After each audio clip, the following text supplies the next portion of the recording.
കൊയിലാണ്ടിയിൽ ഉത്സവത്തിനിടെ ആന ഇടഞ്ഞതിൽ വനംവകുപ്പ് കൂടുതൽ പരിശോധനയിലേക്ക് കടന്നു. ഗുരുവായൂർ പീതാംബരനെ എഴുന്നള്ളിപ്പിനെത്തിച്ചത് മതപ്പാടിനോട് അടുത്ത സമയത്താണോ എന്നറിയാൻ രക്തസാമ്പിൾ രാസപരിശോധനയ്ക്ക് അയച്ചു.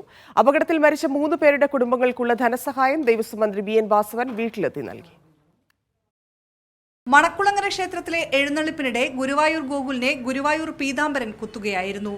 പീതാംബരന് മതപ്പാട് അടുക്കുന്ന സമയത്താണോ എഴുന്നള്ളിപ്പിനെത്തിച്ചതെന്നാണ് വനംവകുപ്പ് പരിശോധിക്കുന്നത്. പീതാംബരന്റെ രക്തം ശേഖരിച്ച് രാസപരിശോധനയ്ക്ക് അയച്ചു. ഇന്നോ നാളെയോ പരിശോധനാ ഫലം ലഭിക്കും. ഇതിനു പുറമെ പീതാംബരന്റെ ട്രാക്ക് ഹിസ്റ്ററിയും പരിശോധിക്കുന്നു. ആനയുമായി ബന്ധപ്പെട്ട ഇതുവരെയുള്ള കാര്യങ്ങളെല്ലാം ഇതിൽ നിന്നറിയാം. ഗുരുവായൂർ ദേവസ്വത്തോട് ട്രാക്ക് റെക്കോർഡ് ആവശ്യപ്പെട്ടു. മന്ത്രി BN വാസവൻ മണക്കുളങ്ങര ക്ഷേത്രത്തിലെത്തി. ആനയിടഞ്ഞുണ്ടായ അപകടത്തിൽ മരിച്ചവരുടെ കുടുംബങ്ങൾക്ക് 5 ലക്ഷം രൂപ വീതം നൽകി.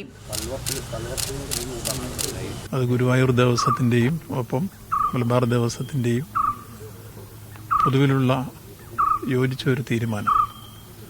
ദേവസ്വം വകുപ്പ് തന്നെ മുൻകൈയെടുത്ത് യോജിപ്പിച്ച് കാര്യത്തിൽ ആശ്രിതർക്ക് 5 ലക്ഷം രൂപ വെച്ചു. ഒരു വീട്ടിൽ 5 ലക്ഷം രൂപ വെച്ച് ഒരു മരണപ്പെട്ട കുടുംബത്തിൻ്റെ ആശ്രിതർക്ക്.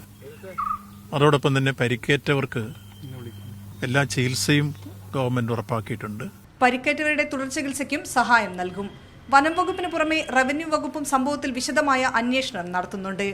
ഷിത ജഗത്, മീഡിയ 1, കോഴിക്കോട്.